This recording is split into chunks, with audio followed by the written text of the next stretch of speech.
Hello and welcome back to the VolReport Show. I'm Ryan Sylvia, joined by Noah Taylor, and we are with VolReport.com on the Rivals Network. And we are still counting down the days till the first game of the regular season for Tennessee football, and that'll be this Saturday against in-state Chattanooga. We wanted to talk a little bit, just kind of preview the game. Obviously, you would at least hope that it's not a close one or one that's going to be decided by just a couple minute details like some of these SEC games are, but still worth kind of taking a look at it, previewing it, and giving some predictions out. So that's what we're going to do.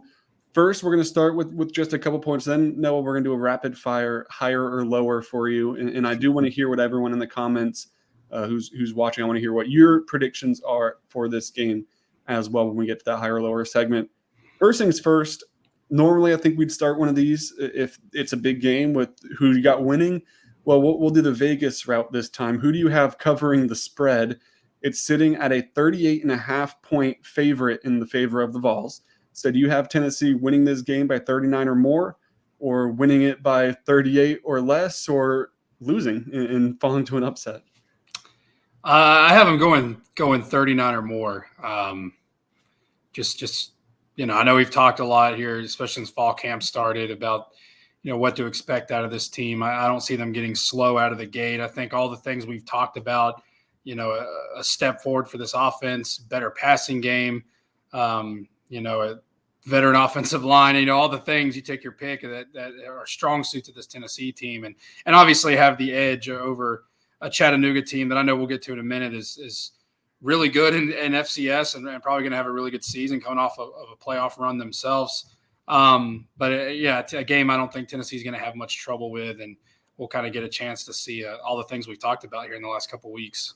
I think part of the reason Tennessee won't have a lot of trouble in this is also part of the reason that there wasn't really any letdown in the bowl game, which is personally for a lot of the guys on the team, like from an individual standpoint, there's a lot to play for still. Like, obviously you're playing to win the football game, but also at so many of the different positions, you're personally playing to try to kind of prove a point like, hey, I should be the starter. Or if it's not a position battle where the starter is being decided, hey, I should be in the conversation to be one of the first guys off the bench behind them. And I think that really is the case for so many of the positions. I mean, running back, it's still in Sampson's room, but what's happening behind him? At wide receiver, you have like 6 options that feasibly could start a football game for you and you feel good about. So those guys have to step up. At tight end, it feels like no guys really separate themselves. And it's the 3-man race there on the offensive line.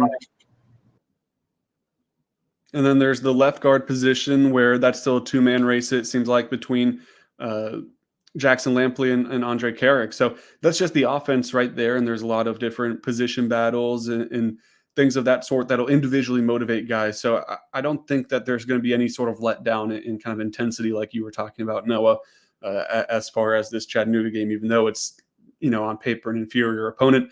Let's talk about individual guys, though. It's kind of tough to name an MVP for the game since you would, like we said earlier, you would hope that it doesn't come down to that. But who is your MVP of the game, or maybe who's kind of got your who are you focusing on the most? Like who's going to catch your attention throughout the ball game the most on Saturday? I think it's going to be one of the running backs not named Dylan Sampson. I think that, like you mentioned a second ago, it's his room. There's absolutely no question about it. But it's a really good game given the how Cam Seldon's been limited until recently. Like we've talked about it, you got to imagine even though they're probably feel good about where he's at, that this is the kind of game where you maybe slowly get him out there a little bit. And we've heard so much about guys like Deshaun Bishop and Khalifa Keith and even Peyton Lewis, who's coming back from injury himself, but this may be a bigger chance for him than really Cam Seldon really to get out there. So I think I kind of hate to go with the easy answer and try to give you a group instead of one specific guy, but I'm really interested to see how those guys do. I think Tennessee's going to run the ball really well, even though this is a Chattanooga defensive line that's pretty good. They have good defense in general. That's pretty good at the FCS level. I think they've even got a preseason All-American in that linebacking core there. So I think that it's going to be a good opportunity for those guys, like a Deshaun Bishop, who we've heard a lot about in scrimmages and throughout spring and fall camp now, to kind of get some stuff on their resume here that they haven't had yet, because you know what you're going to get in Dylan Sampson. The coaching staff knows that. But I think Tennessee's going to run the ball really well, and I think it's going to be one of those younger running backs that we've been kind of waiting to see in a real game. Yeah, I like your answer more than my question, so I'll flip it to that kind of what's the position battle that will catch your eye, and I'll go to the defensive side, so that star position, whether it's Boo Carter or Christian Harrison that ultimately gets the job. I think we'll see a rotation throughout the year between the two. But I guess specifically Boo Carter, like what's he going to look like in a real game format? He has the orange and white game, but like how much do you actually put value on that? So when it's a Saturday and Neyland's packed and it's Chattanooga, but still it's a different team you're playing against, a team that you haven't been practicing against all spring. And what's that going to look like on game day? I'm interested to see how Boo Carter as a true freshman responds to that. And then also how Christian Harrison does in the same regard. Like, what is he going to look like? Because we haven't seen too much of him either in his career at Tennessee. Played a little bit of cornerback initially, but now kind of putting his name in there at star once Jordan Thomas went down. So that's the position group for me, I guess. Like I said, we'll change that question from that to position group. And I like both of those answers, though, just kind of looking at what position is going to catch your eye on game day this Saturday. Here's a prediction one, though, for you. Who's going to score the first touchdown of the season? What's it going to be? What's the play? How's it going to go down? Yeah, I guess I'll stick with the run game and say, Dylan Sampson will get that first score. I think he got the first touchdown last year for Tennessee, if I'm not mistaken, against Virginia. Could be wrong on that, but I know he had an early one in that game. So I kind of see that getting downfield pretty quickly. Again, I think the run game will kind of carry the load there early. Obviously, we'll get to see some Nico as well involved in that. But I'll go with Dylan Sampson getting the first touchdown of a 2024 season for Tennessee. Yeah, I'll take a splash play to Chris Brazzell. So through the arm of Nico. But first drive, I think Tennessee gets on the board. I think it happens early, and I think that Chris Brazzell's the guy, and kind of he could start that impressive campaign in his first year in Knoxville with a quick score for Tennessee. I think it maybe isn't even a red zone strike. It could come from really anywhere on the field. In Heupel's offense, you never know. There's been times in the past, whether it was Jalen Wright first play of the game, I know that's a handoff and doing that, or Joe Milton against UTSA where he keeps it, and I believe that was the first play of the game as well. Like they haven't shied away from these big hit plays, even if that's not necessarily what the ultimate goal was when you draw it up, not how you pictured it, but you'll definitely take it. I could see something like that happening to start this season for Tennessee as well. So I'll go I'll say first play of the game, Nico hits Chris Brazzell to open the season. I'll put that on record as my prediction, and I feel like that'd be a pretty cool one to call. So I'll stick with that. Last question before we jump into our higher or lower segment. What are you most looking forward to? Like just what part of the game are you kind of sitting there like, I can't wait to get to Neyland and see this unfold? I think there's so much we've talked about about this team. It's kind of take your pick on what you're most excited to see. You kind of, like we mentioned with Dylan Sampson, there's a lot of areas where you kind of know what you're going to get. And that defensive line being one, the offensive line being one. You mentioned obviously a little more uncertainty at the star position with the two guys battling it out there, getting to see them. But I am interested to see how this offense moves under Nico. I know that's also some low-hanging fruit there. I think everybody's excited to see that. But I think we'll get obviously, you're going to get a better idea about this Tennessee team against NC State at a neutral site here next weekend. But remember Austin Peay, that was the home opener last year, and a game Tennessee kind of sleptwalked through with an off. That's kind of, I think, where we got the first indication that maybe this offense had taken a step back. I don't think you should read too much into it if Tennessee comes out a little sluggish with it being week one. But I am interested to see how this offense moves, how it operates under Nico, the difference, because I feel like we might see a difference early on and be able to know right away that this offense is going in a completely different direction, or not different direction, but similar to what they were able to do a couple years ago in Heupel's first few seasons. And one interesting fact too, when we were looking over Chattanooga, they played Austin Peay last year in the playoffs and beat them. So a little bit of a common opponent there. I know that doesn't matter now, but It will be interesting to see, though. I think we'll be able to tell, how this offense is kind of firing on all cylinders early. Yeah, Nico's my pick too. It's the obvious one, but it's what everyone in the building is going to be paying attention to. Like, how is he commanding the offense? What's the tempo look like? At times, not a Citrus Bowl win against Iowa, maybe the tempo wasn't what you're used to under a Josh Heupel offense. So what's Nico physically going to do on the field? Like, what are the throws look like? What are the scrambles? What's the pocket presence, which has been good so far in his career? But then also, what's his command of the offense? I think that'll be an important thing to note as well. And really, all 100,000 plus people in the stadium, that's what they're going to be watching. Every time Tennessee takes the field, is like, what is Nico doing? I'll say just a random moment that I thought of, though. Brew McCoy, if assuming he's, the way everyone in the program is acting is he's cleared to go, but assuming that is the truth and he gets run in this Chattanooga game, whether how much or little it is, whenever he takes the field, maybe makes that first catch, you hear the brews in the stadium. I think that'll be a pretty cool moment as well. Not as important maybe as football wise as how Nico looks, but just something that I think will be a cool thing to see once Tennessee returns to Neyland Stadium. Let's do this higher or lower, though. You're putting you on the spot here, right? You haven't heard these before we hopped on, so maybe some gut reactions to some of these questions, and then just a short explanation on why you picked it. These are going to be similar to that spread where I'll have them with kind of a half point margin. So if it's half, like for the first one, 54.5 points scored by Tennessee. Obviously, you can't score 54.5 points. I know most of you guys listening know how this stuff works, but so that just means 55 points is higher, 53 or 54 or less is lower. So there it is, 54.5 points scored by Tennessee, higher or lower. I'm going to go higher.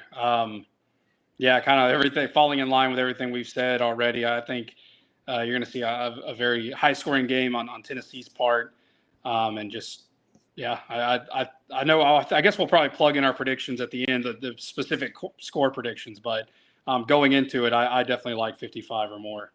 So let's hear yours. We'll do specific score predictions right now since you brought it up. What do you think? Yeah, no, I've been feeling really good about that 55, 58 range. I think 58-6 is kind of what I felt. So I do have Chattanooga scoring, a couple of times. If you count didn't last time they came 45-0, I think it was. Yeah, that is true. That is true. Game that has been struck from the record. Yeah. We can all pretend like that entire season never happened, even though that was their first win that year. But yeah, I like 58-6. That's kind of one that's been in my mind, kind of since fall camp started. So I think Tennessee doesn't have much trouble, and I definitely like them to get over 55. Yeah, I had 59-3, so that'll be over as well. Similar score. We'll do if you want to hear our complete thoughts on the game in terms of score predictions, in terms of bold takes and some other stuff. We're doing all this season, doing them. So that will drop, I think, on Friday over at VolReport.com. So make sure you check that out when that happens. Our next higher or lower, though, Nico Iamaleava, does he hit the 200 passing yard mark, 199.5 passing yards, higher or lower? Ah, man. That's a tough one because it's kind of a game where, you're kind of thinking he won't play much, if any, in the second half if it goes the way we think it will. I'm going to go over because, just the weapons around him. You mentioned Chris Brazzell, so I know Brew McCoy, a chance for him to get out there for the first time since, last September, almost a year ago. And then I'm interested to see how they use the tight ends in this game as well. The Ethan Davis, essentially a new guy, played limited last year. Holden Stays, Miles Kitzelman. I'm kind of interested to see how they get involved as well. So I think a lot of those weapons will help allow Nico to kind of eat up some yards there in the first half as Tennessee kind of finds their footing with those guys and gets them a chance to get in position to make some plays. So I'll go over 200 for him in this game. Yeah, I think the difference comes down to how much he plays. Like, obviously, if he plays 4 quarters, you would at least hope he hits 200 yards. But how careful are they going to be? In the past with Heupel, there's been some moments where it's like, okay, well, get Joe out of the game, keep him healthy, let's see Nico. And then, okay, well, Joe's in another drive. And it's like it's been kind of tough to predict exactly what Heupel will do with his quarterback. So is that going to be the case again where maybe the starter stays in longer than you expect and you're like, let's get him out of here clean before something happens? Or is it the opposite where he's off the field really fast because they want to be careful with him with the long season ahead. And at halftime, they have a nice lead, and that's it for Nico. It'll be something to I guess take note of, considering this higher or lower for passing yards. I'll go slightly lower, I guess. I think they'll err on the side of caution on game day more so than in the past, and I think we'll finish just shy. But once again, it's if he wanted to, he could. It's just I think that they'll probably bench him a little earlier to try to save him from any freak accidents with NC State coming up next week. Our next one, Dylan Sampson and Cameron Seldon, will they combine for more or less than 15 and a half carries? Man, well, I guess I said I kind of put myself in a hole early because I said they'd run the ball so well in this game. I'm going to go under that. I think Dylan will obviously get the bulk of that, just because, again, I just don't know what Cam Seldon's going to do or how long they're going to keep him out there. It could be a case of maybe they want to see how he does that first drive or second drive, however, whenever they want to put him in, and he just looks better than maybe they imagined. I don't know. I'm still going to say under on that just because I don't think he's going to get as many, just coming back from that injury and could be wrong completely, come Saturday. Maybe yesterday Darrell Sims was speaking the truth that they're going to just let him go out there and play as much as he can. But I still think that he'll be a little bit limited in this game. Yeah, I'll go lower as well. I think Sampson gets a series or two, but if we're talking about guys that they're going to be careful with, it's Dylan Sampson. He missed a decent amount of fall camp, and that was all precaution. Like if it was game day, he was ready to play, but let's not overuse the junior running back who's expected to play a big role this season when we don't have to. So I think that'll be the case where he gets his touches here and there, and then maybe Seldon gets a handful, and at the end of the day, you're probably looking at less than 15 carries combined, but you don't need them to carry the ball a bunch. And I think you would probably rather see, I'm sure you'd like to see Seldon, what he brings to the table, but I'm sure you would also really like to see Deshaun Bishop, Khalifa Keith, Peyton Lewis. And I think those are going to be the guys that are on the field for the majority of the game and are really trying to prove their point that they could be running back 2 or running back 3 in this rotation and get meaningful snaps later on in the year. Second to last one, defensive wise, will they create 2.5 higher lower turnovers? So interceptions, forced fumbles, that type of stuff on the defensive end. 2.5 is the line. Yeah, I'll go over on that. I think the other day that was my bold take for the defense this year was that they were going to, especially the secondary, create more turnovers there, get some more interceptions. I will say that they'll create that. I think a lot of it will be, probably because of the defensive line creating them up front. I think James Pierce may be able to create one himself. But yeah, I like the 2.5 there. I think you'll see at least one interception and then maybe a couple of fumbles in this game. I'll go lower just because I think Chattanooga is going to really emphasize taking care of the ball, and obviously that's not going to be completely avoidable, you would think. I'm sure there's going to be a time or two where Tennessee just makes a really nice play and comes up with a pick or forces a fumble. But I think it'll probably look more like 1 or 2 just because pass rush comes. Like I don't think it'll be a big sack number either because I think pass rush comes and then you see Tennessee or Chattanooga just dump the ball off quickly and try to get out of there without too much harm, too many negative plays. So I'll go lower on that, but it's a similar situation, kind of the theme of everything. If Chattanooga played this straight up, how they're probably going to play the rest of their games. And maybe they do, and maybe I'm wrong. And we've seen teams do that before, and they don't completely game plan for like, all right, we got to get the ball up quick and avoid this pass rush because James Pierce is coming from that side. And maybe they just do like, all right, let's just see what happens, and they throw 4 picks. But I think that Chattanooga is probably going to try to avoid that type of stuff. And we don't see a lot of sacks. We don't see a lot of interceptions, but also Chattanooga probably doesn't move the ball much at all either. And we see a good amount of punts. So I'll go under on that one. Last one before we get out of here. Total yards of offense, 499.5. What's it going to be, higher or lower? Do they hit the 500 mark? Oh, man. I'm going to go lower. I don't know. Now I'm trying to think back of everything I've said to not contradict Yeah. myself here, because I feel good about If you score this many points, then score. You score 58. That's a pretty good day of here, offense. I'll give you this for reference. Tennessee versus UTSA, 45-14. Total was 512 yards through the air and on the ground. And we'll do Tennessee versus UConn.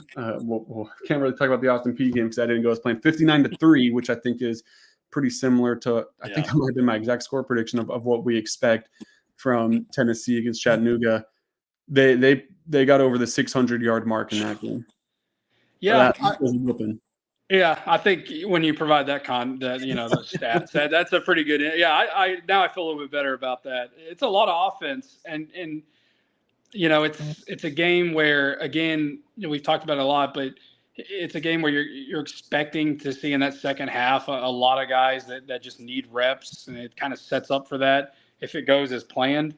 So maybe that, maybe I'm thinking that affects the number a little bit with some of the second team, third team guys in there playing late. But man, when you look at it last year with an offense that wasn't near as explosive as I think this one's going to be, over 500. There's probably a pretty good bet that they could hit that. So I'll say that they will. Yeah, I'll say they will as well. I just pulled up the Austin Peay game because I was like, I might as well check. It's a similar type of opponent, even though the game didn't go as planned. 228 yards through the air, 228 yards on the ground. So they didn't hit the mark, but they're pretty close to that Austin Peay game. So probably some bad bookmaking by me. Should have checked that before. I think Tennessee should pretty handily hit that 500 mark. If they don't, then maybe there is some cause for concern because they're looking like that Austin Peay game. So that's on me. Probably some bad odds I laid out there, but we'll both take the over for that one just because that was the line that I set. What were you guys thinking in the comments, though? Well, next week when we do a recap of Chattanooga, we'll look back and we'll see who won, who got more correct, and we'll compare it to maybe some of the comments. If someone has a completely clean sheet and gets it, what do we got, 5 for 5, then we'll definitely give you a shout out, but leave them in the comments of what your predictions are. Once again, it was 54.5 points for Tennessee. Nico, 199.5 passing yards. Sampson and Selden combined carries 15.5, 2.5 created turnovers by the Tennessee defense, and 499.5 yards of offense for the Vols. Those are the 5 categories. Let us know in the comments what you think, and make sure you head over to VolReport.com as well for all of our content as we creep up on game day. Football season is finally here. I mean, we got SEC football technically tomorrow on Thursday when Missouri and Murray State take the field, and just a real intriguing matchup. They sold out the game, though. I saw Eli Drinkwitz. He was saying he challenged the fan base to sell out the stadium for that, and they finally got it done, I guess, a day before kickoff. So good for the Tigers over in Columbia, but that'll definitely be on my TV. And while you guys are watching football tomorrow, head over to VolReport.com for all your Tennessee content that you need. We'll also have a bunch of basketball stuff on Thursday as well. So everything you need Tennessee athletics, we got you covered at VolReport.com. Links to everything you need is in the description. Thank you for watching.